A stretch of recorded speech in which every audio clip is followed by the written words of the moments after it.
Esse aqui eu... Começou a gravação, só para avisar. Boa tarde, pessoal. Então, bem-vindos ao nosso curso de gestão da pós-graduação de 2021, né? E a gente vai dar umas pinceladas nos sistemas FURG e também em vários itens aqui. Já lembrando que esse arquivo estará à disposição no nosso site da Propesp, né, na aba Pós-graduação Documentos, nos últimos itens. Então, nós vamos abordar de forma 9 itens. Os editais de seleção da pós-graduação, cadastro de alunos novos, oferta de disciplinas, matrícula de alunos, alterações curriculares, digitação de conceitos, plano de ensino de disciplinas, histórico acadêmico, titulação de alunos. Aliás, fiquem à vontade para nos perguntar qualquer dúvida que tenham. Com relação aos editais de seleção, é importante que vocês coloquem nos editais esses itens que estão aí descritos, né? O programa, o público-alvo, as vagas, lembrando também aquelas que estão do nosso programa de são as ações afirmativas, né? Mencionando também as linhas de pesquisa, falando sobre as inscrições, onde fala sobre o período, onde é que serão realizadas, se por acaso são cobradas, coloca o valor. É importante também colocar os dados da documentação para inscrição, né? Lembrando das etapas do processo seletivo, que é a homologação, seleção, divulgação, os recursos, cronograma, né? E depois inserir lá no nosso simpósio, que é o sistema de inscrições dos cursos de pós-graduação. Esse processo seletivo é colocado sempre via sistemas FURG, né? Dentro lá do simpósio. Nós temos também, eu consegui com o MTI, com o CGTI essa semana, um manual mais atualizado. Esse manual do simpósio que também está lá dentro da nossa página da Propesp também, no item documentos. E aqui também, onde tem, assim como esse arquivo vai ter um link aqui, vai direto para o próprio manual, né? Ou também, como falei, aqui no sítio da Propesp. Próximo item. Se tem alguma dúvida sobre isso, se quiserem uma pergunta, fiquem à vontade. Passando para o próximo item aqui, na parte de cadastro dos alunos, né?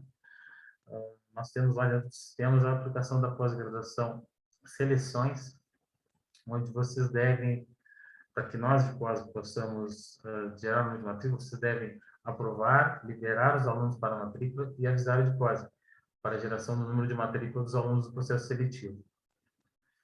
Também tem que nos enviar um memorando desse cadastro do discente, enviando por parte de vocês, as comissões de curso, coordenações de curso, solicitando para nós o cadastro dos alunos novos, listando-os em ordem alfabética e anexando a documentação exigida, que tem aqui para brasileiros e para estrangeiros.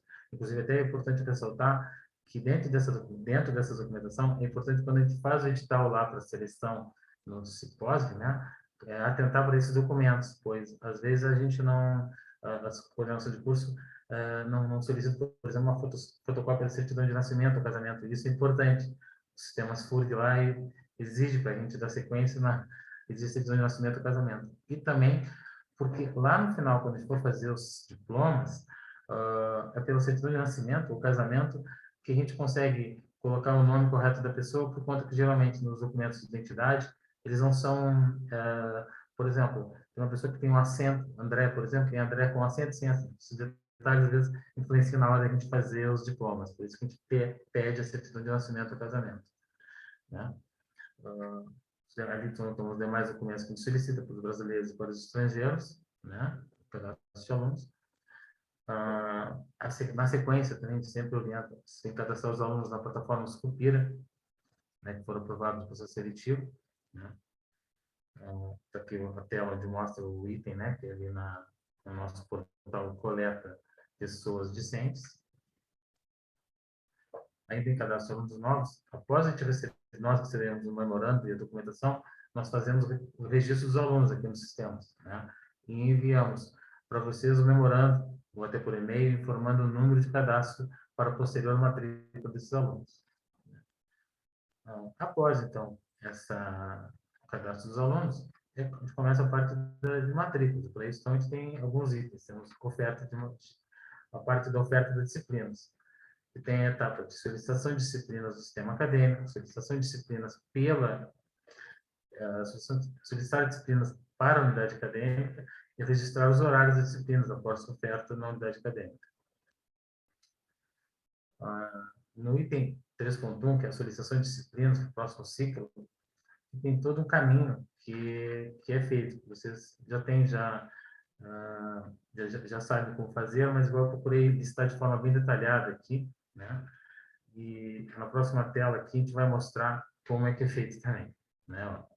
Aqui então as solicitações de disciplinas, nosso ciclo letivo. Eu usei como exemplo, caros colegas, o curso de mestrado em administração. Então, tomei a liberdade para isso. Então, eu coloquei aqui um exemplo de como é que faz a solicitação de disciplinas. Então, as setinhas aqui, né? A gente clica no mais para poder solicitar disciplinas para o próximo semestre. Depois muda a tela, a gente clica numa lupa, porque ela muda, e a gente clica na lupa, seleciona uma disciplina e vai vir aqui, mostrando aqui nesse modo de busca a disciplina que nós queremos que seja ofertada. Na sequência, desculpa. Aqui. Cima. Aqui. Na sequência, nós solicitamos à unidade acadêmica, nós produzimos de curso, que façam oferta das disciplinas que foram solicitadas no sistema público para o ciclo escolhido, né? E a unidade acadêmica fará a rotina conforme a seguir. Lembrando que muitos de vocês, secretários e de coordenação de cursos, têm também o perfil de unidade acadêmica. É isso aqui. A gente entra em oferta de disciplina, vai lá em disciplina solicitada desofertada, vai aparecer a disciplina que a gente quer, por exemplo, 71, 22, e a gente consegue ofertar ela e colocar ali o número de vagas e as demais características, como o nome do professor, os professores também. Na próxima etapa, sobre essa parte da oferta, são os horários das disciplinas, onde nós registramos os sistemas por os horários das turmas, né? E também tem todo o rito bem detalhado de como é que se entra no sistema para poder fazer o registro dos horários. E a seguir nós temos uma tela para isso, né? Nós clicamos no curso, clicamos na disciplina que queremos e selecionamos o reloginho que está aqui à esquerda, e aí muda a tela, nós podemos selecionar a turma onde ele vai ficar. Tem alguém no chat? Não sei se tem alguma pergunta para nós. Não, tudo bem. Pergunta aqui no chat. Boa tarde também. Nas matrículas, o próximo item é matrícula dos alunos, né? Também com o perfil da coordenação de curso, onde deve se utilizar sempre o ciclo letivo da pós. Porque senão a gente não vai encontrar a disciplina da matricular. A seguir, a gente movimenta o mouse do guia acadêmico para matrícula, matricular aluno. E aí tem toda uma rotina aqui que nós temos duas opções, ou matriculamos por aluno ou por disciplina, né? Em matrícula por aluno, a gente tem aqui, procure o campo curso, o nome do curso de pós-graduação, no qual você é responsável, e dê um clique. Selecionar outro curso que não seja aquele sob sua responsabilidade, não será possível fazer matrícula, porque você não tem perfil, né? Você só tem perfil para aquele curso. A seguir, clique no campo correspondente e clique em matricular. Aqui está um exemplo. Aqui está um exemplo disso que nós estamos falando aqui. Matrícula, tem matrícula por aluno e matrícula por disciplina, né? Eu só apaguei aqui o nome de algum aluno para segurança. E aqui a gente clica no aluno e mostra aqui o semestre, onde ele ingressou, e a gente consegue matricular ele, conforme nessa tela aqui. A gente pode selecionar a disciplina, com isso matricular ele na turma, já mostra o horário que ele está matriculado. E aqui é outra modalidade que é matricular por disciplina. A gente clica em matricular por disciplina, clica na disciplina, a gente vai buscar ela, e ali na turma também, e em seguida matricular, conforme tem essas setas aqui me mostrando.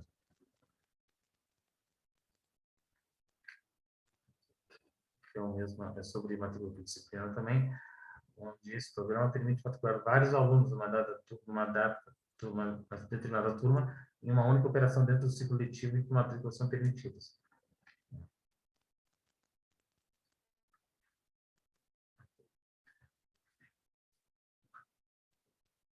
Eu pulei aqui.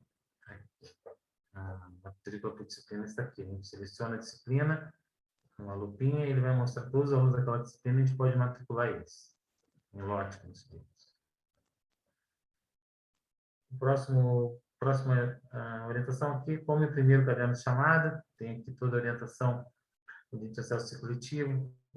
Clica nesse caminho a seguir que está escrito aqui, né? E podemos ir até a impressora para poder imprimir. É gerado um arquivo em PDF, que vocês podem ter consigo, ou também, se precisarem, podem imprimir também, se precisarem de cartas de caderno de chamada, hoje em dia é muito raro alguém nos pedir, mas vocês podem nos solicitar que a gente envie através de Deparo. Nós temos algumas lá na Dipose que sim. Aqui está a rotina do caderno de chamada, que é aqui no acadêmico, cadernos de atas, né, caderno de chamada, escolhe o ciclo que a gente tem, a unidade acadêmica, e mostra disciplinas que a gente pode escolher para a gente selecionou para poder imprimir no caderno.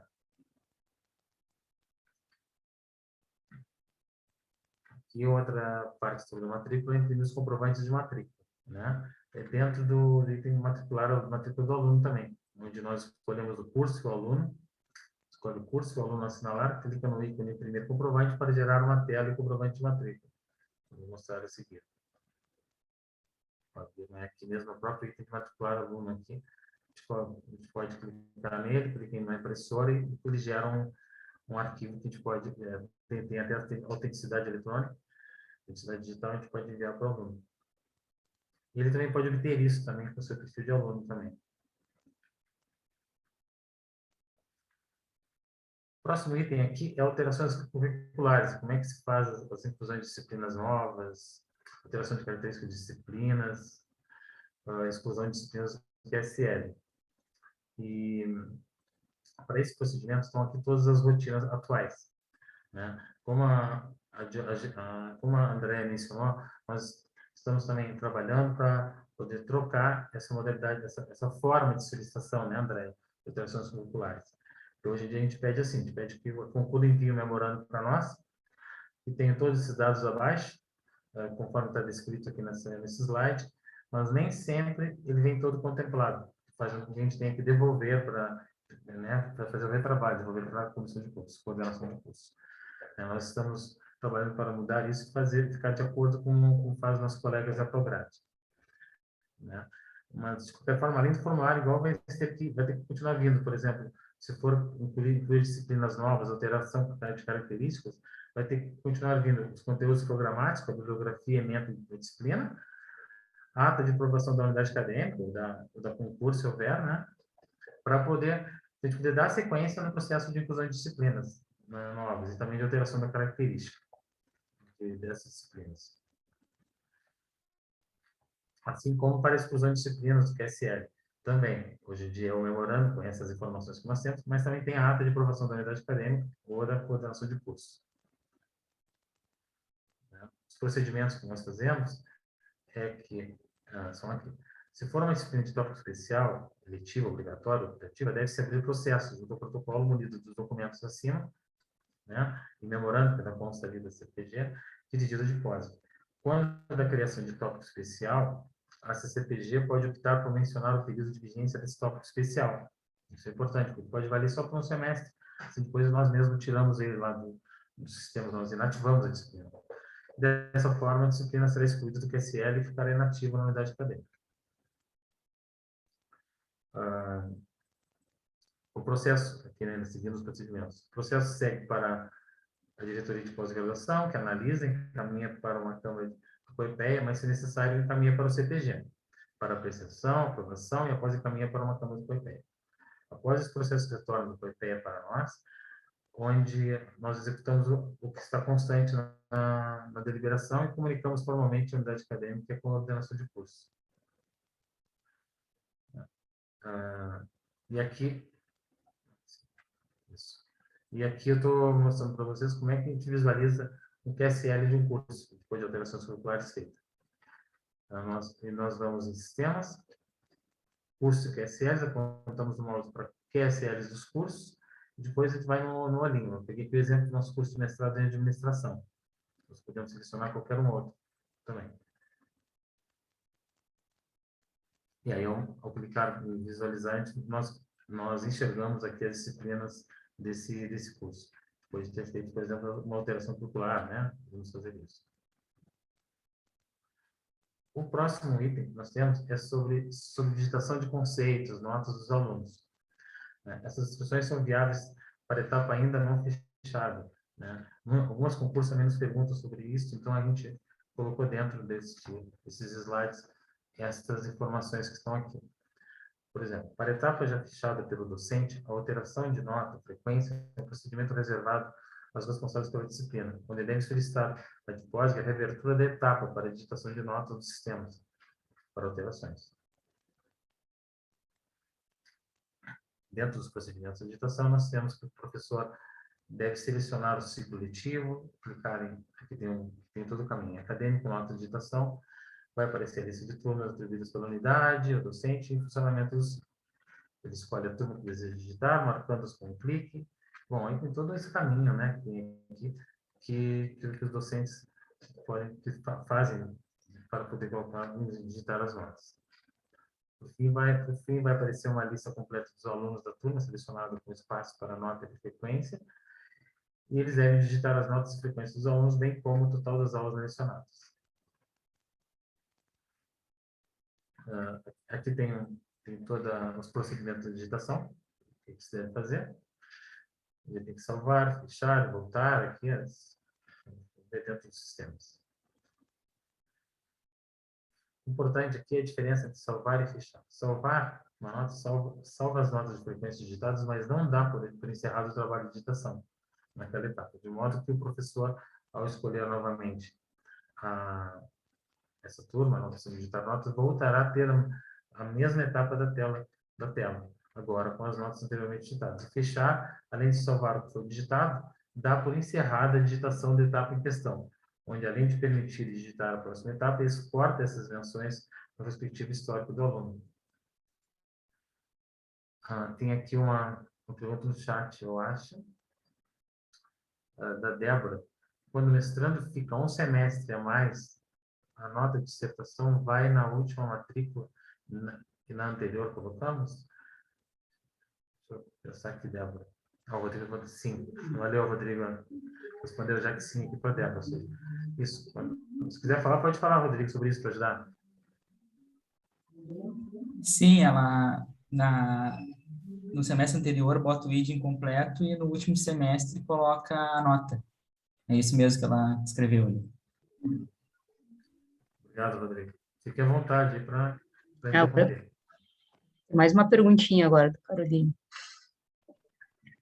Aproveitando a pergunta anterior, há limite de inclusão de I, por exemplo, no máximo por 2 meses, por 2 semestres? Não há. O Não. sistema aceita. Isso. Desculpa, Rodrigo. Não, é livre. Pode botar o ID incompleto quantas vezes quiser. Enquanto a pessoa não concluiu, daí, ao longo do semestre, vai colocando o ID incompleto. Até o semestre que ela concluir, né? Isso, inclusive, ajuda, né? Quando, por exemplo, para poder manter o vínculo do aluno no mestrado, então, ele pode deixar para colocar o conceito A mesmo, somente no final lá do curso dele, né? O pessoal até bota muitas vezes o RF, né? De reprovado por frequência, e fica muito feio botar o RF, em vez de botar o ID incompleto, né? O pessoal não se dá conta, eu acho, e bota o RF. Exato. Até eu acho que atualmente teve alguém também que comentou, acho que da Suzana, ali da Propesp, que mostrou que no dela botaram, né, o RF. E ela perguntou se estava certo. Eu disse para ela que não deveriam, que deveriam botar o ID incompleto. A coordenação não deveria ter botado o RF. Exato, porque quando nós formos titular o aluno, aquele I ele vai sumir do histórico, já o RF não. Então, é conveniente colocar assim mesmo. Não, o RF até acho que some o RF, só que enquanto a pessoa não conclui, fica aparecendo aquele RF ali. Sim. Daí fica chato, assim, porque na real não é um dado correto, né? não está sendo reprovado por frequência, simplesmente não terminou ainda o curso, a disciplina. Então, seria o ID incompleto. O professor Adail aqui colabora, porque os alunos reclamam disso, não gostam do I. Mas, nesse caso, nós podemos emitir o histórico limpo. O histórico limpo, ele não aparece essas disciplinas como o I, o RF. Realmente, só aparece as disciplinas que eles foram aprovadas. É que quando a gente pede histórico antes da conclusão, não sai limpo, né? Então, eles reclamam por isso. Exato. Mas é verdade, está incompleto.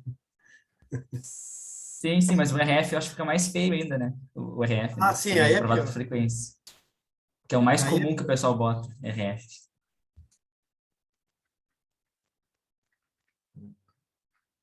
Ok. Então, seguindo aqui, né? No próximo slide. O próximo slide é sobre o plano de ensino de disciplinas, né? Onde eu fui lá dentro dos sistemas FURG ainda ontem e consegui todas as informações que estão aqui, inclusive, tem um bom detalhamento e mostra a importância da gente, das coordenações de curso, unidade acadêmica e professores preencherem os planos de ensino das disciplinas, né? Para quê? Para que lá na frente, depois, quando o aluno nos solicita um histórico junto com as emendas do plano de ensino, nós possamos emitir aqui na DICOSME e fornecer para ele, para que ele possa usar no que ele precisar, né? Dentre elas, por exemplo, é um aluno estrangeiro que precisa revalidar o seu título no exterior, né? Quando ele está retornando, e aí nós daqui desse campo, da parte de plano de disciplina dos sistemas, é que nós geramos esses relatórios. E nem sempre está completo. Então, aqui nós estamos mostrando-lhes de como é que se preenche todas as etapas para preencher esse plano de ensino, né? Isso aí serve, então, tanto serve para que os alunos possam gerar, nós possamos gerar os planos de ensino, para que eles possam levar para o aproveitamento de disciplinas de outras instituições brasileiras, estrangeiras, e também para revalidá-los no exterior também. Então, aqui tem alguns slides que vai falar sobre isso. O plano de ensino, então, é um documento contando diversas informações sobre disciplina e planejamento do seu desenvolvimento de formações que o compõem, né? Temos, então, a ementa, né, que é definida pelo POIPEA, e somos nós que inserimos, né? E também pode ser pela unidade acadêmica. Temos alguém no chat aqui, vamos ver. Pode fazer pergunta, professor Rogério. Oi, André. Tudo Obrigado. bem? Tudo bem. Bom te conhecer assim. Tudo bom? Né? Vai ser melhor pessoalmente. Estou sempre incomodando o André. André, eu tenho uma questão que isso me incomoda já desde que a gente trabalha com a graduação, né? Sempre as coordenações estão pedindo para os professores preencherem o plano de ensino no sistema, e isso às vezes se arrasta um bom tempo, né? Obviamente que pode haver, sim, um esquecimento, ou professores que são novos e não estão acostumados com o sistema da FURG, né?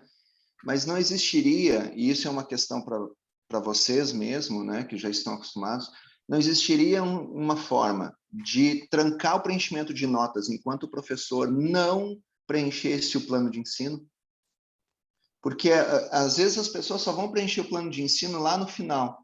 Então, o cara já vai saber que, eu não sei se é uma solução ou mais uma encrenca, né? Mas talvez se ele não digitar as notas lá, ele visse que isso não ia dar certo, ele tem que preencher o plano de ensino, eu acho que as pessoas iam acostumando aos poucos e ir preenchendo o plano de ensino. Senão ele não fecha a disciplina, né? Eu anotei aqui, inclusive, professor, assim, nós podemos conversar com o CGTI sobre isso para saber essa hipótese. O senhor que trabalha com a graduação também, não sei se lá funciona dessa maneira também, né? Temos esse transtorno. Então. Em todo lugar tem, André. Tá. O pessoal às vezes esquece, às vezes vai protelando, mas eu acho que não é uma solução definitiva, mas pelo menos é um aviso assim, para os professores, né? Olha, tem que preencher, senão não consegue fechar a disciplina. Claro. Nesse ano, até vocês podem me ajudar, vocês estão nas coordenações de curso, pelo menos eu acho que pode ter melhorado um pouco por conta de que é necessário preencher todo o plano de ensino e validar eles, que a gente vai mostrar mais tarde, para poder aparecer no AVA, na verdade, André e colegas. Né? Isso. É verdade. Mas ainda uma coisa que chama atenção é que a pós-graduação não aderiu ao AVA da mesma forma que a graduação. Não foram todos que estão tendo usando tanto quanto interface, né? Eu acho que ainda tem muitos que ainda usam ainda alguns métodos mais tradicionais, por terem menos alunos, por terem mais proximidade, mas eu vejo que ainda não teve essa mesma, não sei se foi uma percepção num grupo menor, mas de não ter a mesma adesão do AVA quanto a graduação. A graduação se tornou bem mais essencial, né? Participativa, não sei se foi só minha percepção. Então, acho que... Na graduação também, Andréia, tem o caso das bolsas, né? O pessoal preenche, porque senão não consegue concorrer a algumas bolsas dentro da FURB, tá? Mas obrigado. Não, bom. Eu anotei aqui também para poder conversar depois com os colegas lá, com o colega Wanderson e o colega Newton do CGTI, sobre essa possibilidade, sim, que é uma boa, pelo menos, nem que fosse para pós, pelo menos. A gente pode até conversar em nível de programa, com a Prograde também, né, Andréia? É importante até porque às vezes o pessoal pede e depois quer aproveitar essa disciplina para outro, né, de outro programa, às vezes está, né, quer aproveitar e não tem um plano, né, então realmente. Exato, inclusive nós aqui na Edposg, até a Janara que está aqui deve se lembrar, então nós temos vários alunos da UEA, né? Quando titulam, eles querem seus diplomas e, evidente, já querem também em seguida os seus eventos. E nós nem sempre temos elas de pronto, por conta de que elas não estão preenchidas lá dentro do sistema. É verdade. Então, porque eles querem reconhecer, né, o diploma deles também depois no seu país, né? E aí é uma solicitação, verdade. Seguindo, então, aqui, eu vou passar os slides meio só para vocês terem conhecimento, mas está bem detalhado no arquivo que vai estar à disposição ali, lá no site do Propes. Tem aqui, então, os conceitos de ementa, informações básicas, sobre a bibliografia, né? O que tem que constar lá na bibliografia também. Aqui eu estou colocando o detalhe dos sistemas de onde é que acessa, portanto, tem disciplinas e plano de ensino, tem aqui o curso, do professor da unidade acadêmica. Aqui, então, quando a gente entra no plano de ensino do curso, vai no curso, coloca e vai lá e mostra disciplinas daquele curso naquele ciclo letivo, né? E a gente pode ver toda a relação da disciplina com as turmas, informações básicas, se tem ou não tem, bibliografias, se eles estão validados ou não, né? Aqui tem a direita lá, o AVA, acessar aquela disciplina ali, por exemplo, pode-se acessar o AVA normalmente, as outras duas ali, por exemplo. Aqui numa próxima ainda sobre essa parte dos planos de ensino, menciona aqui onde é que a gente tem que clicar para poder preencher as informações básicas. Então, eu assinalei aqui dessa maneira, e depois aqui à direita, abaixo, como é que fica a tela preenchida com as informações básicas.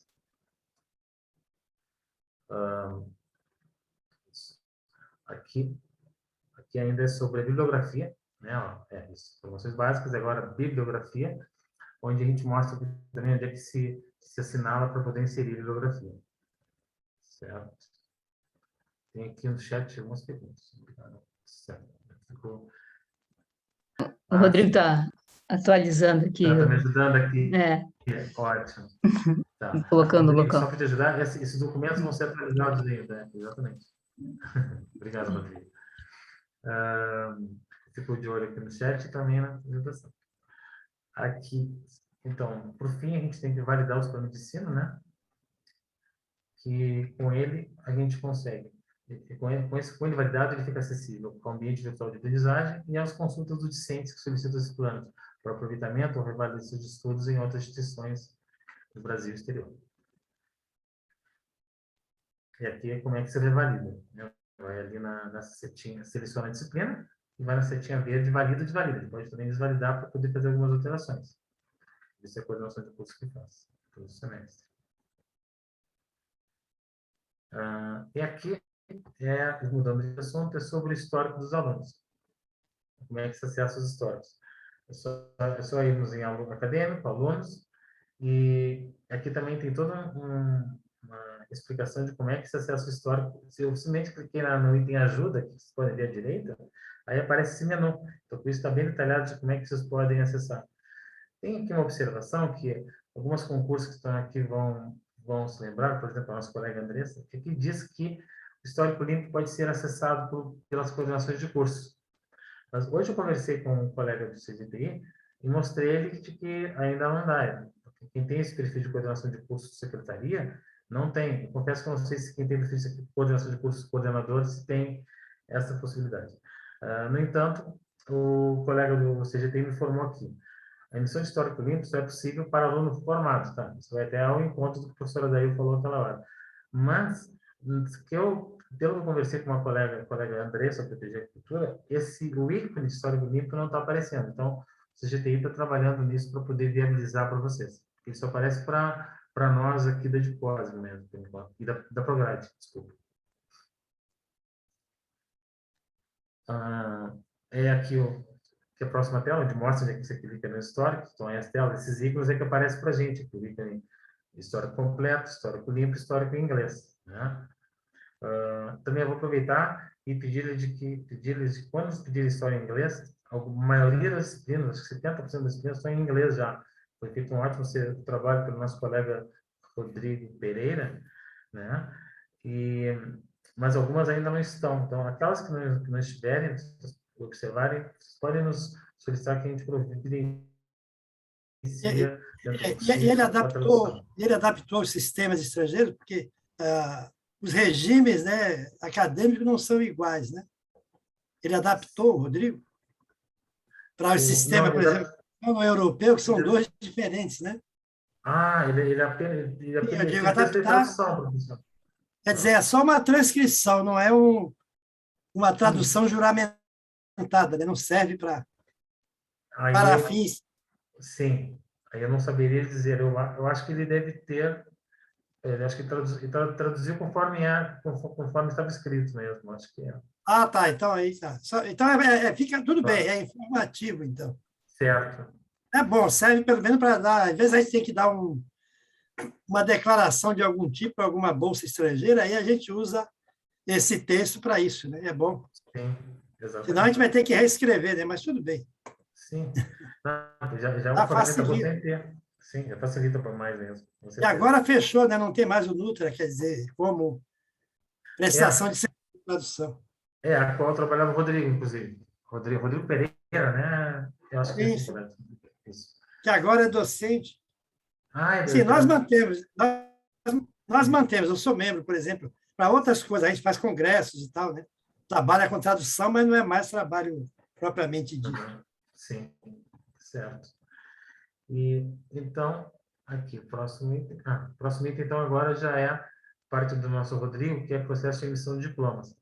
Eu só queria falar-lhes algo que até a professora Fabiana Chineck tinha lembrado, que para falar-lhes, que é sobre como é que a gente coloca as operações, como é que a gente coloca os aproveitamentos de créditos, concessão de créditos dos sistemas, né? Então, eu vou ver se eu consigo compartilhar aqui a outra tela, se eu consigo. Stop share, né? Primeiro, né? Isso, é melhor para te alterar ela, senão ele não... Isso. E aí eu compartilho a tela aqui, certo? Aqui. Agora sim. Apenas para os... Tá, vocês estão enxergando bem? Está entrando ela, agora sim. Então. Tá. Sim, fica melhor, professor André? Fica mais compacto. Agora né? ficou melhor, agora sim. Antes, depois, aí está melhor. Então, nós aqui na DIPOSG, né, isso é a responsabilidade do nosso colega José Ronaldo, nós adotamos a forma pela qual a gente coloca as dispensas de disciplinas e crédito da seguinte forma: a gente, nas dispensas de disciplinas, a gente vai lá nos sistemas e usa a aba dispensas do aluno. E lá nós colocamos o código da disciplina e a gente sempre dispensa disciplinas cursadas do aluno regular dentro do mesmo QSL. A gente menciona nos sistemas o nome, o código da disciplina. Ou então dispensa de disciplinas por equivalência, quando são cursadas em outra IES, e desde que vocês nos mencionem o nome e o código daquela disciplina. Então, a gente dispensa por equivalência. E em créditos concedidos, a gente usa a aba do sistema lá, créditos concedidos. E a gente tem tem mais 4. 1, 2, 3, 4, 5, 6. A gente tem 6, assim, nomenclaturas básicas. A gente usa como atividades complementares, aproveitamento de créditos por disciplinas cursadas, estágio de docência e tese de doutorado, dissertação de mestrado e digitar o nome da disciplina que eu preciso. E por aqui a gente consegue abranger o maior número de demandas de vocês quando vocês nos solicitam para colocar os créditos, né? E dessa forma, porque os sistemas orientados, certa vez pelo GTI, que a gente falou que procurem colocar poucas rubricas, seriam rubricas aqui. Então, a gente só escolheu mesmo sempre essas 6 rubricas que tem aqui, né? E, por exemplo, quando alguém nos pede a concessão de créditos por relatório de atividade avaliada pela CPG, então a gente entra como atividades complementares e lá coloca os créditos. Não sei se aqui vocês têm alguma pergunta a fazer que eu possa responder-lhes. E exemplificando lá nos sistemas, eu vou só mostrar eles aqui, vou fazer isso. Aparece aqui, e eu vou exemplificar aqui nos sistemas.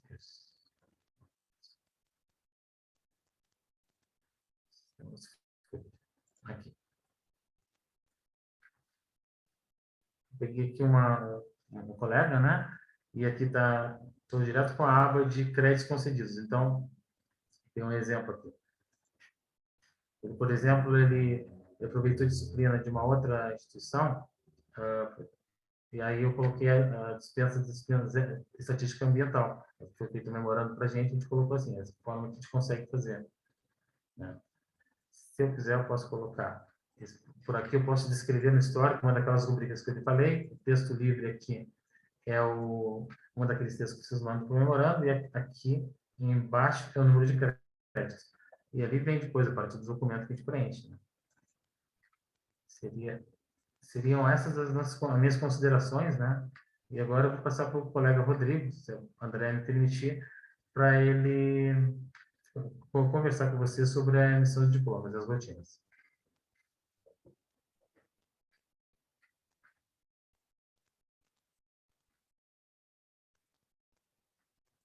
Rodrigo?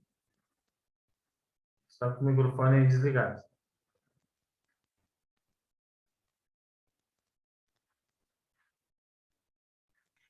Deu. Estão me ouvindo agora?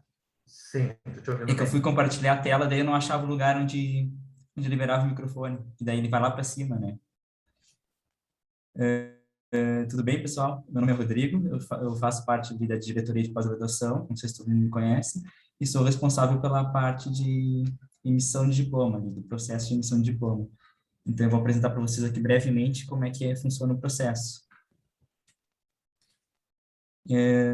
Eu sempre peço para o pessoal que verifique algumas etapas antes de solicitar o diploma, para que possa agilizar mais, né, esse processo, que seria ali, por exemplo, que a coordenação verificasse se o aluno já tem todos os créditos, se já tem a nota na disciplina de elaboração de dissertação, que o mais comum é isso, que acontece, o pessoal mandar o pedido de diploma sem ter ainda inserido a nota no sistema, e isso dá uma atrasada, porque daí eu tenho que entrar em contato, pedir que insira a nota, e muitas vezes depende do professor inserir a nota. Também, um dos passos seria titular na plataforma Sucupira, e daí eu faço uma observação que ao tentar titular na Sucupira e o aluno tiver bolsa, e o SCBA não está aberto, ali o sistema para inserir bolsa, ou para retirar bolsa, tu não consegue titular, tem que esperar o próximo mês para fazer esse titular no sistema ali. Mas isso não impede que seja enviado o pedido de diploma. É só avisar que não foi feita ainda a titulação e se comprometer a fazer posteriormente. Também é bom verificar se o aluno já fez o envio do trabalho para a biblioteca. Eu não sei se... Eu acredito que tenha que ter o aceite do professor e tal, e que dê para fazer esse controle, né? E daí só assim que envia o memorando solicitando diploma e a ata de defesa. Aqui eu vou mostrar para vocês onde que fica para consultarem na Sucupira quantos créditos são necessários para titulação e onde altera, né, no sistema, porque muitas vezes o pessoal é alterado o número de créditos do curso por deliberação, né, e não e não é feita essa alteração no sistema. E às vezes o pessoal pergunta onde é que faz a alteração no sistema ali da Sucupira. E é importante que seja feita isso porque é ali onde eu consulto, né? Então, às vezes acaba tendo essa confusão. Então, ali na Sucupira se vai em portal coleta, depois vai em dados cadastrais, vai em cursos, e ali aparece ali uma lupa, que seria para consulta, e uma flecha verde e uma flecha vermelha para cima e para baixo, que é ali onde faz a alteração. Daí tu vai para essa tela aqui, onde tu consegue inserir o número de créditos por disciplina, o número de créditos do trabalho de conclusão, e o total de créditos seria a soma, né, do número de créditos por disciplina e o número de créditos para o trabalho de conclusão. E tem também ali a questão dos outros créditos para titulação, que eu acredito que sejam créditos que não são ligados à disciplina, né? Que tem alguns cursos que têm essa peculiaridade. Agora eu vou mostrar para vocês ali onde cadastra o trabalho de conclusão, que é onde tu faz a titulação na Sucupira. Na verdade, eu andei aprendendo como é que fazia isso, eu não sabia onde é que era, eu andei vasculhando ali o sistema da Sucupira e achei onde é que seria para titular, porque eu sempre peço só titular, consulto, mas nunca tinha visto onde é que eu cadastrava, né, o trabalho, como é que fazia para titular, que seria cadastrando o trabalho de conclusão. Então, ali na Sucupira vai de novo em portal coleta, depois vai em trabalhos de conclusão, e lá em cima tem ali um maisinho onde tu clica em cadastrar trabalho de conclusão. Daí pede uma série de informações e inserindo essas informações tu consegue mudar a situação do aluno para titulado. Mas lembrando que se o aluno tiver bolsa, se não tiver aberto o SAC, que seria SAC antes, agora se chama SCBA, tu não consegue fazer titulação, tem que esperar o mês que vem quando abrir de novo o sistema. Aqui eu vou apresentar para vocês o memorando de solicitação de diploma e a ata de defesa que tem que vir anexa ao pedido. Esse aqui é um modelo, né, de memorando de solicitação de diploma, onde pede diversas informações ali para serem preenchidas. E eu chamo a atenção para vocês para que preencham ali a data de homologação, que cuidem ao preencher a data de homologação, que seria a data que vai no diploma, que seria a data que o aluno concluiu, né? Então, às vezes o pessoal acaba editando, né, o arquivo, faz um pedido, aí depois edita aquele pedido para fazer o pedido para outro aluno e acaba esquecendo de alterar alguns dados. Só que com isso pode acontecer, por exemplo, da data de homologação, que é uma data muito importante, não seja a data de conclusão do aluno anterior, não daquele que está sendo feito o pedido, né? E é a data que vai no diploma. Então, é bem importante observar isso. Também chama a atenção que esse documento ele deve ser assinado pelo coordenador do curso, evitar que o secretário assine e tal, pela questão da ajustabilidade dessa solicitação. Tem umas perguntas no chat aqui. Para mim não está aparecendo no chat. Não, é difícil para quem compartilha, então, por isso que a gente vai... A data de conclusão é a data da defesa? Não, a data de conclusão é a data que preencheu todos os requisitos previstos nas normas do curso. Que a defesa geralmente é uma data anterior ou é a mesma data. Se faltava só o aluno defender, né, a data de defesa acaba sendo a mesma data de conclusão ali. Que muitas vezes, a maioria das vezes, a data de conclusão é a data de entrega da versão final. E aí, lá na Sucupira, tem que inserir a data de defesa na Sucupira. Porque tem essa peculiaridade. Para o governo, para o MEC lá, eles usam como critério a defesa para titulação, para ser a data de titulação. E a FURG não, a FURG ela usa como a entrega da versão final, ou alguns cursos têm a peculiaridade de ser a submissão de um artigo e tal.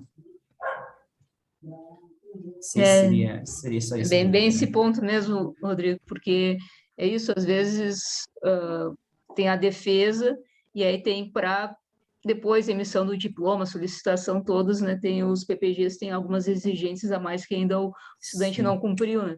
Mas isso também, dependendo do que são essas exigências, se fosse a data que fosse lá para a Sucupira, depois de ele ser tudo, atrasaria muito, né? Então, realmente ficou como data de encerramento na Sucupira a data de defesa. Aqui tem... Ah, tá, o André já Sim. respondeu lá. Só a gente pede sempre que se insira só. Pode falar, André, fala primeiro. Te cortei. Não, me Encerra, capaz é que depois eu vi entrando, mas na verdade é o André respondendo a Agda aqui. Ah, tá. Ali as perguntas, entendi. Não, que a gente pede sempre também que vocês titulem no Sucupira só depois que realmente o aluno concluir tudo. Não após a defesa, mesmo que a data de defesa que vá ali como titulação. Para evitar que se tenha, por exemplo, cursos onde a data onde tenha que ter submissão de trabalho como critério assim para titular e o aluno não consiga essa submissão, não tenha aprovação na revista ou não entregue a versão final e depois entre na justiça porque está na Sucupira ali como titulado. Então, evitar titular depois da defesa, titular só quando realmente o aluno concluiu tudo que está ali no regimento do curso. Aqui o Adail Vocês têm mais falou, alguma pergunta ele referente só ao... comentou a gravação, não pode deixar, Adail, depois a gente disponibiliza essa gravação com as perguntas, todas deixa em um local que seja acessível sempre, né? A gente vai, provavelmente eu vou passar para o YouTube, mas a gente vai colocar um link de acesso dentro do site ali da nossa parte na de pós ali. E aí a gente vai evitar sobrecarregar o André, né? A gente vai ver aqui, vai olhar cada vez que tiver dúvida, depois pergunta quando não entender. Mas é Ok. verdade, até um pouco da Dá até para ideia é fazer isso, né? As perguntas mais frequentes também, a gente pode ainda montar uma dessas também, né, Sim. André e Rodrigo? Tem algumas perguntas que vocês já Dá para fazer respondem. um manual, né, de dúvidas.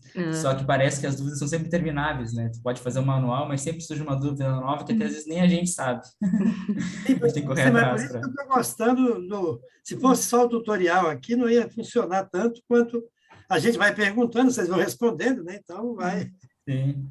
estar melhor. Essas são digamos, as vantagens das reuniões virtuais também, né?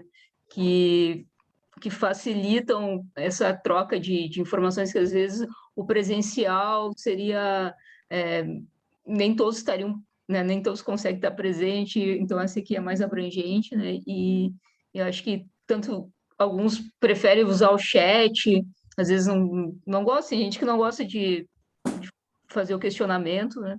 Então a gente tem essas duas opções. Então, realmente, eu acredito que depois a gente vai conversar sobre o remoto, ensino remoto, algumas coisas eu acho que vieram para ficar, né? Até depois, uma das coisas que mais adiante a gente vai conversar é se as reuniões de CPG se não vale seguir A gente tem virtual. falado que não quer perder, a gente tem falado que não quer perder as vantagens, né?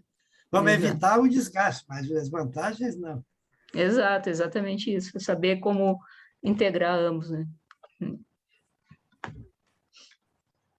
Tá. Então tá. Eu também botei na tela para vocês a ata de defesa, né, da dissertação, que tem que vir anexa ao memorando. Eu botei assim na tela pela questão de que muitas vezes o pessoal às vezes acaba enviando o parecer da banca, né, e não esse documento. Ele até tem umas diferenças, umas peculiaridades de cada curso, mas ele, assim, resumindo, ele é mais ou menos assim, é uma descrição de quando foi realizada a defesa, é o título da dissertação ou da tese, você fala ali quem é o orientador, quem tem a assinatura do pessoal da banca, e esse seria o documento, né? Aqui eu estou descrevendo o processo de emissão de diploma, por onde passa esse processo. Muitas vezes acontece, por exemplo, do aluno vir solicitar para mim a emissão de diploma, e eu digo que quem faz a solicitação é a coordenação, que eles querem, eles mal defenderam, já querem passar por cima da coordenação solicitando o diploma. Mas aqui na FURG seria a coordenação. Eu até acredito que em algumas universidades é o aluno mesmo que solicita o diploma. Mas aqui seria a coordenação. Rodrigo, só vou te dar uma pausa, porque a professora Cristiane levantou a mão, não sei se Às vezes é não bom, vi. não, mas eu tô cuidando, não te preocupa. Mas aí às vezes é bom Sim, porque é no sim, tema, né? Então já. sim. Pode falar qual seria a dúvida. Obrigada, André, obrigada, Rodrigo, pela explicação. De Não, nada. a questão é, aproveitando ali que tu apresentaste a ata com as assinaturas, Sim, eu queria falar sobre as assinaturas. Como que sim. vão ser as assinaturas daqui para frente? Se vão continuar sendo aceitas as assinaturas digitais? Se nós vamos implementar algum outro tipo de assinatura via sistema? Como é que vai gerenciar? Porque o que eu vejo é assim, dependendo do local, tem um tipo de sistemática, né? Uns fazem Sim, simplesmente a cópia e a cola da assinatura, né? Copio e colo. Eu sim, uso a assinatura lá do PDF, do Acrobat, que vem com, sei lá, um certificadozinho ali do lado, pelo menos, sim, para sim, dar um referencial. Mas eu sei que tem o sistema, né? O CAF tem uma parte dele que nos propicia a gente fazer uma assinatura reconhecida, né?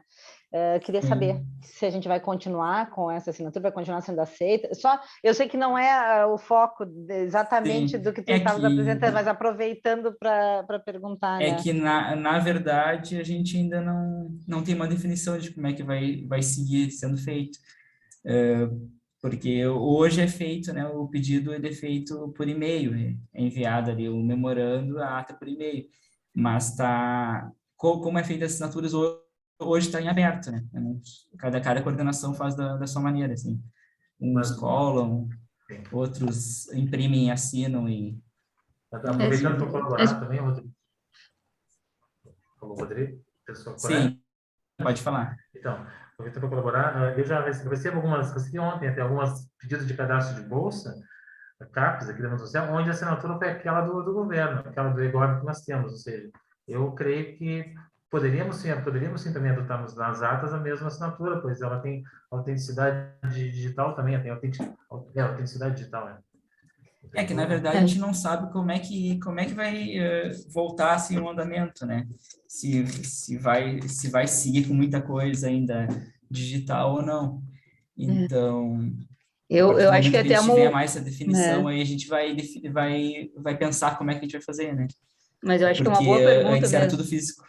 Né? Até o Rodrigo, complementando isso, o que pode vir, mas eu acho que, por exemplo, as defesas virtuais também vai ser outro, né? O fato de tu poder, há 2 anos atrás, a gente comentando, né? Eu tive uma primeira, o Zoom, essa conta que eu tive, eu fiz porque a gente teve uma parceria com um professor de Portugal que ia ser da banca, e nós tínhamos que fazer de uma forma em que ele pudesse ver o aluno em pé apresentando, sabe, para nós era só isso que contaria, assim, que não poderia ser compartilhando, então era algo Sim, quando se fazia com algum, ou por Skype, era sempre colocando um aluno em pé, ficava mal para visualizar, mas eu acho que realmente as defesas, eu acho que elas vão seguir virtuais, vai, né, aberto a Sim. isso, e provavelmente uma boa pergunta e algo para a gente ter sim, isso, né? Uma coisa é a assinatura digitalizada e outra é ela digital, né? Então, realmente é algo para a gente começar, é bom a gente pensar como padronizar isso e realmente a assinatura que a gente tem, né, pela plataforma do governo, que todos estão tendo acesso, acho que é algo válido para a gente começar a se pensar em ter oficial, né? Eu acho sim. que traria para nós, talvez, né, um respaldo maior, não sei se isso traz respaldo ou não, mas enfim, ficaria padronizado, né? Porque fica muito diverso, dependendo, né, da qualidade que a pessoa escaneou, ou que a pessoa fez Sim, aquela foto, printou, enfim. E aí é o que eu percebi nas nossas anteriores. Então, já que nós estamos tentando fazer ali né, uma organização, talvez fazer uma indicação, ó, todo mundo assina via a assinatura digital do gov.com. Pronto. sim, Ótimo, seria um ótimo. caminho. Seria um caminho, porque todo mundo tem acesso, né? Porque Essa assinatura. a E acabou gente consegue. que a gente não definiu isso, né? Que veio aí a pandemia, entrou em home office, foi imposto o home office e não se planejou como é que ia ser feita as coisas e a gente acabou improvisando, né? A pergunta sobre o pessoal do exterior aí teria que fazer uma exceção. Porque a gente teria que ter alguma outra forma, mas do exterior, às vezes, quando pedem para eles quererem inserir em alguma plataforma aqui, aí pede para eles CPF, mas eu não tenho CPF. Às vezes complicam muito com o pessoal do exterior, realmente a gente vai ter que pensar nisso, que uma das vantagens também, né, dessa virtual é a gente poder ter a parceria de banca do exterior com certeza vão ter que pensar numa solução, né, juntar. Mas eu acho que realmente Isso. a gente ter que padronizar é um ponto importante mesmo, assim, de se definir isso. Obrigada, para mim era isso. Desculpa tumultuar aí. Não, faz parte, tranquilo. gente. Esse é o momento mesmo, né? Por isso que o objetivo dessa reunião e as futuras que a gente tiver, que vão ser algo mais das rotinas, é exatamente isso, é ter essa troca, né? Que muitas vezes vão surgindo essas dúvidas e até a gente não pensa em como solucionar, né? Então pode ser que às vezes dá uma resposta, a gente soluciona uma questão, um momento, uma ata, e não acha uma solução geral, né? Então, obrigado, Cristiane, é isso que é importante. Continuando a colaborar, eu vi ali que no chat o Fábio, o Fábio perguntou, né, se com relação à ata não é necessário todos da banca assinarem, bastaria a assinatura do co-orientador, é isso? Eu não sei se a Andrea concorda comigo, eu tenho até um pop meu aqui que eu faço para os colegas, assim, a ata pode ser assinada pelo orientador e co-orientador, e no caso dos membros externos, pode colocar em seus nomes por parecer, e o orientador rubricar, né? Os pareceres ficariam guardados na pasta do estudante no dossiê da CCPG. Não sei se está correto, é isso, né, André? É que, na verdade, por exemplo, se optam por não ter participado na presença da defesa, né, um outro componente, né, um membro externo, ele enviou por parecer, o parecer teria que ser encaminhado junto, mostrando que ele aprovou ou não, né, a defesa. Então, mas se ele participou da defesa, aí, em geral, solicita que todos os participantes que estavam presentes na defesa, que de alguma forma tenham a sua assinatura. Eu não sei se alguém, não sei se tem mais uma, mas essa é a recomendação que se faz. Né? O Eric, ele nos falou com relação à ata, não é possível gerar uma versão editável? Sim, a gente pode pensar nisso, sim. Poderia gerar também uma versão editável padrão, seria isso, né, Eric? A Débora fala em documentos do SESC, O Eric pode falar.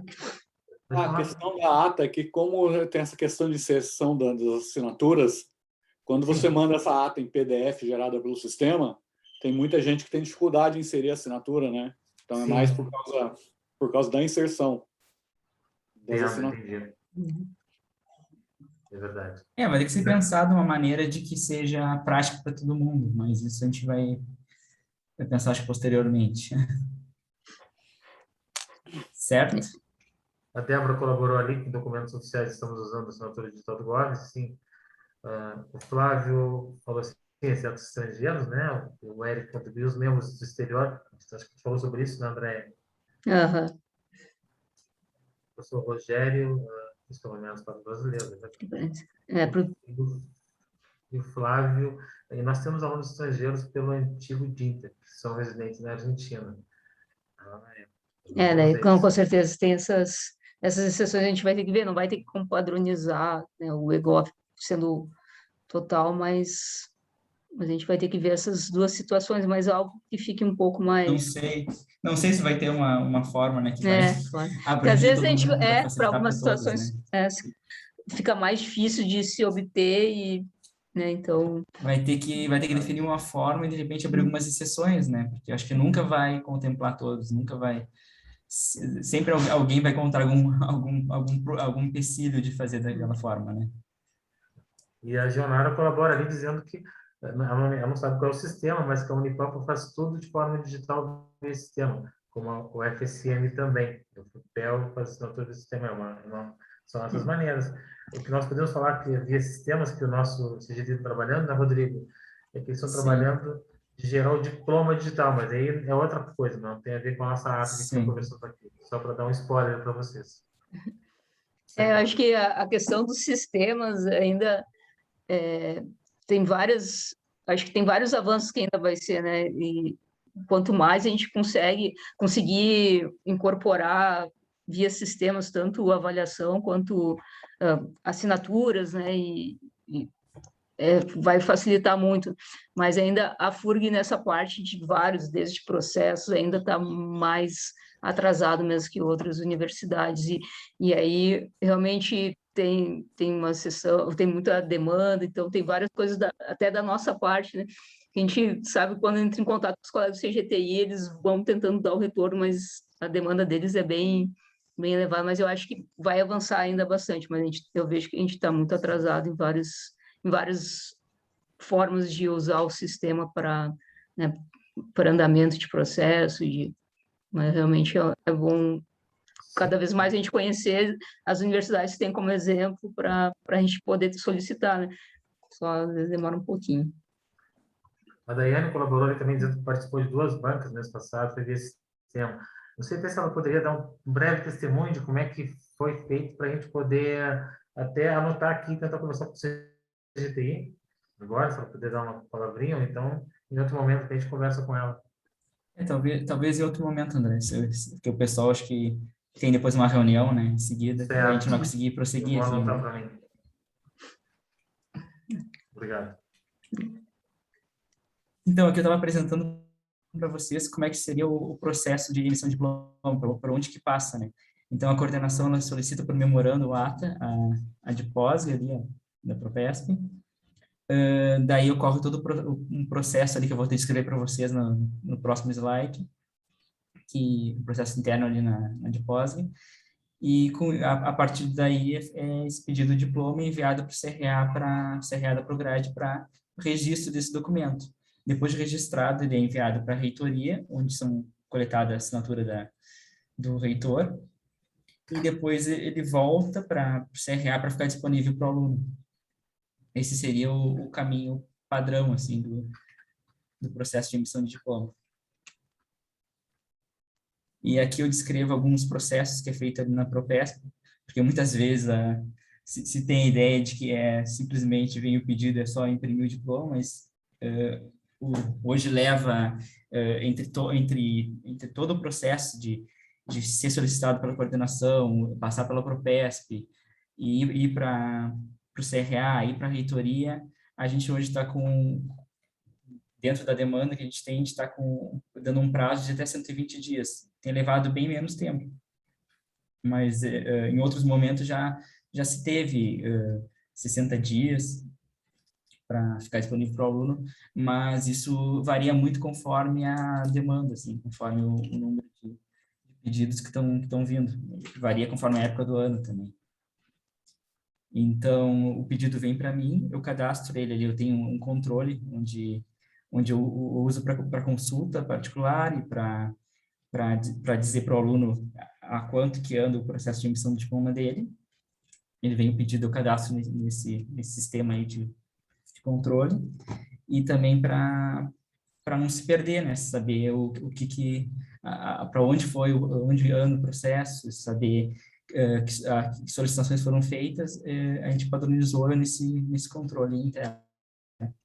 Todos os pedidos.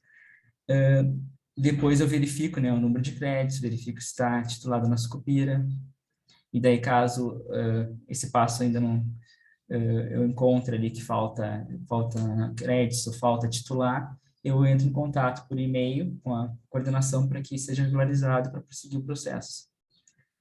Depois eu verifico a pasta do aluno ali, se está com todos os documentos ali legíveis. Aí também eu queria pontuar para vocês que é importante que quando o aluno se matricule e forneça os documentos e antes de enviar para nós ali para fazer o cadastro do aluno no sistema, que se verifique se está legível, porque às vezes acontece de vir uma documentação toda, tipo, meio que só parece que é para mostrar que tem a documentação, porque às vezes não dá nem para ler o documento. Então, também é bom observar ali na identidade se o órgão expedidor está claro, porque como a letra verde, geralmente às vezes não pega assim, auto-escanear e imprimir depois. E isso seria bem importante porque esses documentos eles são usados depois para a expedição do diploma. E caso não esteja elegível, tem que entrar em contato com o aluno e aguardar que ele envie esse documento. E às vezes chega a levar tipo meses para o aluno responder, para ele receber, para ele responder o e-mail, né? A gente acaba perdendo contato depois que ele se forma. Depois, o quarto passo seria a inserção de observação no histórico acadêmico, que seria ali inserida a informação no histórico de quando o aluno defendeu, de quando ele titulou a data, né? Depois, o quinto passo seria uma coleta de dados ali da Sucupira e do próprio memorando e da ata de defesa, que a gente tem ali a gente faz um banco de dados ali para consulta, que a gente mantém ali nos nossos computadores. Depois, o sexto passo seria a emissão do diploma pelo sistema, que hoje ainda é feito pelo sistema, mas o NTI está criando, né, o diploma digital, que é uma exigência do governo. Aí eu não sei se vai ser um sistema próprio do governo, se a gente vai seguir fazendo ele pelo sistema, que eu sei que vai ser um documento bem diferente, assim, ele vai ter muitas informações que hoje a gente tem no diploma, inclusive o histórico do aluno, um histórico bem completo, assim. O NTI nos apresentou como é que seria esse diploma, e é uma coisa bem diferente, assim, bem curioso, quebra totalmente a nossa noção de diploma físico que se tem hoje, né? E eles estão, por enquanto, eles estão criando para a graduação e, pelo que eu me lembro, eles ficaram de terminar esse diploma digital aí, de terminar de criar agora em janeiro, e após eles concluírem da graduação, eles vão implementar isso na pós-graduação. Mas como o sistema já vai estar todo já criado para graduação, rapidamente eles conseguem adaptar para pós-graduação. E parece que em menos de um mês já vai poder ser usado na pós-graduação. O sétimo passo seria anexar o histórico acadêmico na pasta física do aluno. O oitavo passo seria colocar a marca d'água no diploma. Depois eu emito um memorando por ser rápido no registro desse diploma. E esse memorando vai anexo com os diplomas, com uma série de diplomas. E, por último, a gente eu arquivo e boto ali os carimbos e anotações para a organização própria ali. E seria isso mesmo. Tem umas perguntinhas Alguém tem aqui. alguma dúvida? Eu vi, Vamos ver. aparece 4 perguntas. Vamos ver aqui. Tinha o Mauro antes pediu para ele se pudesse fazer uma pergunta, estava ali. Se ele quiser perguntar antes da gente ler da Carolina. Sim, pode perguntar, Mauro. Oi, boa tarde, Rodrigo, André. Boa tarde, tudo bem? Eu sou o coordenador adjunto de letras e já fui coordenador também. Até acho que eu já comentei isso com a Isabel, que é a nossa secretária, acho que com a Dail, que é o coordenador, até acho que não. Acaba que a gente tem se encontrado pouco, né, pela questão da pandemia, aqueles assuntos que a gente, eu vi a Dail, vou falar uma coisa. É uma questão do texto ali, do diploma. Outro dia eu vendo um diploma de uma doutoranda que terminou o doutorado ali com a gente, ela me mostrou o diploma e tal.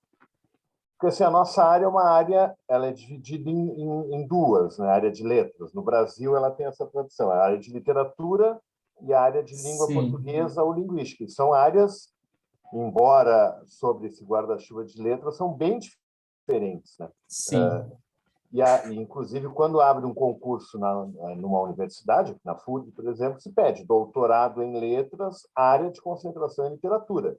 Ou existem alguns doutorados em literatura, o doutorado vai variar, mas, enfim, quando estou dando exemplo, se abre um concurso na área de literatura, vai se pedir doutorado em literatura ou doutorado em letras com área de concentração em literatura. Aqui na FURB a gente só tinha literatura até 2, 3 anos, agora temos a área de linguística também. Me chamou a atenção que no diploma dessa menina que fez comigo em literatura, eu sou da área de literatura, o Adail é da área de linguagem, de linguística, só falava assim, doutorado em letras, doutor em letras. Eu ainda comentei com ela, engraçado, não aparece que tua área de concentração é literatura. E na minha visão, isso aparecia antes, ou é uma informação muito importante que deve aparecer.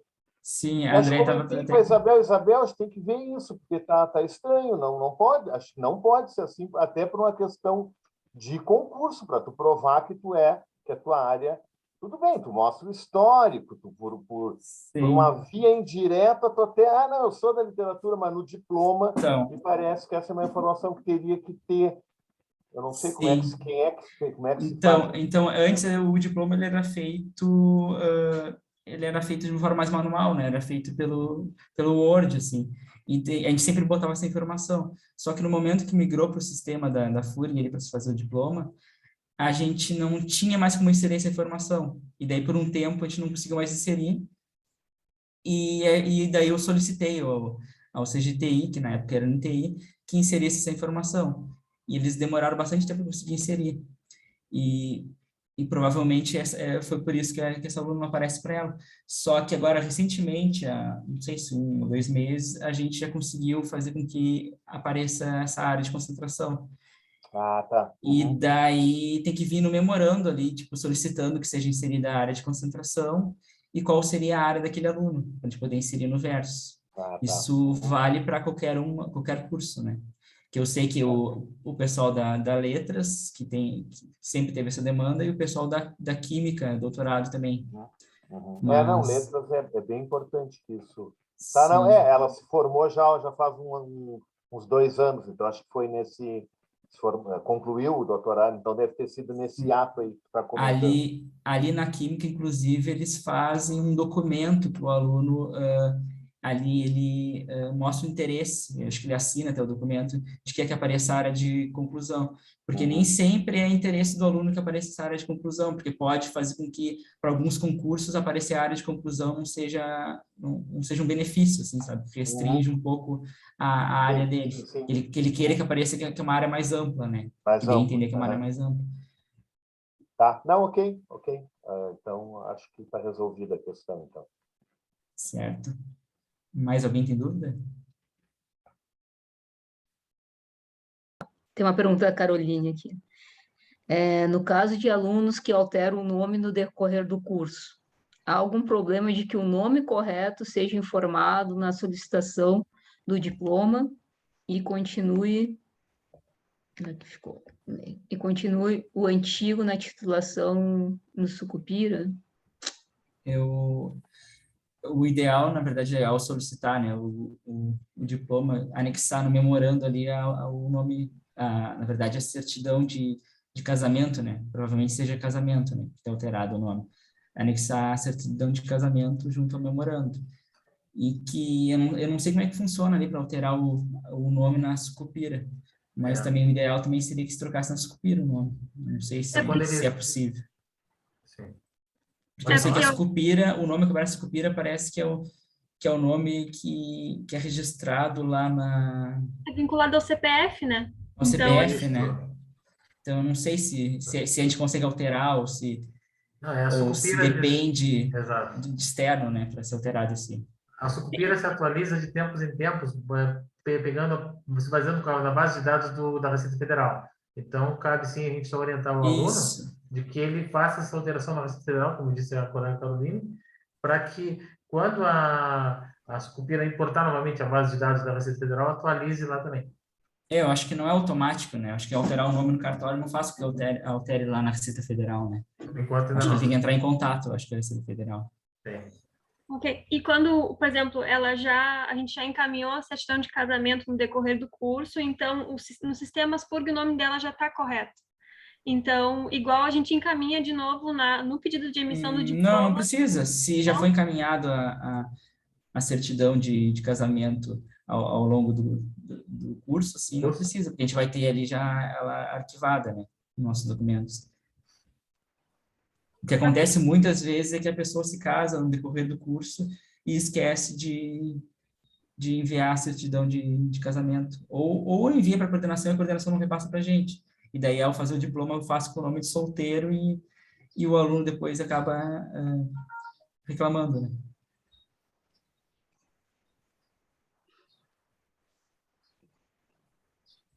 Mais alguma dúvida? Agora, mais alguma dúvida, pessoal, sobre esse tema?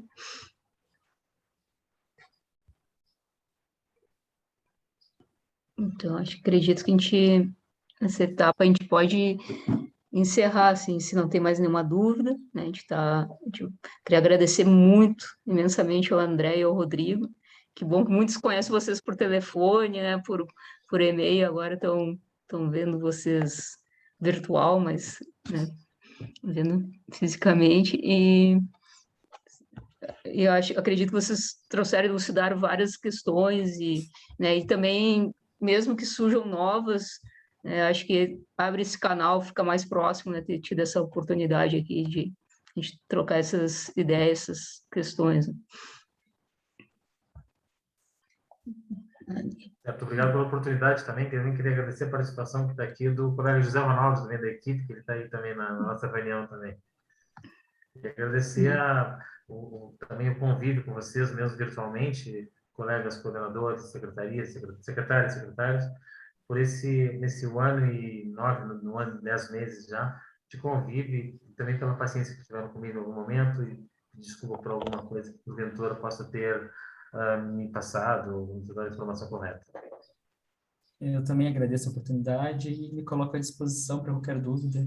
Pode mandar um e-mail, pode telefonar, é mais difícil, mas no momento a gente está respondendo mais por e-mail, mas também, se quiser, dá para ligar entre segunda e sexta, né? Entre as 9 a 1 da tarde, lá para depósito. Joia. Muito obrigada, então. Vamos fazer o seguinte, a gente tem agora a reunião da CPG, mas eu vou pedir só se a gente pode, ela não vai ser tão longa, se a gente pode fazer uma pausa, iniciar elas às 16 horas. Acredito que das 16 às 17 a gente já encerra ela, porque a gente tem alguns pontos, vão ser mais algumas trocas de ideias, porque a gente ainda não tem algumas definições para poder, né, passar para vocês. Então, eu vou trancar agora essa gravação e a gente começa às 16 horas. Vou deixar que não precisam sair da reunião, vai ser o mesmo link, eu vou deixar só desligadinho um pouquinho, então às 16 a gente retorna. Aqui, vários elogios para vocês, rapazes, e realmente, sem dúvida, vocês trabalham muito ali, Bom, muito obrigada, então, pessoal. Eu vou dar uma pausa aqui, deixar só fechados os microfones por enquanto, tá bom?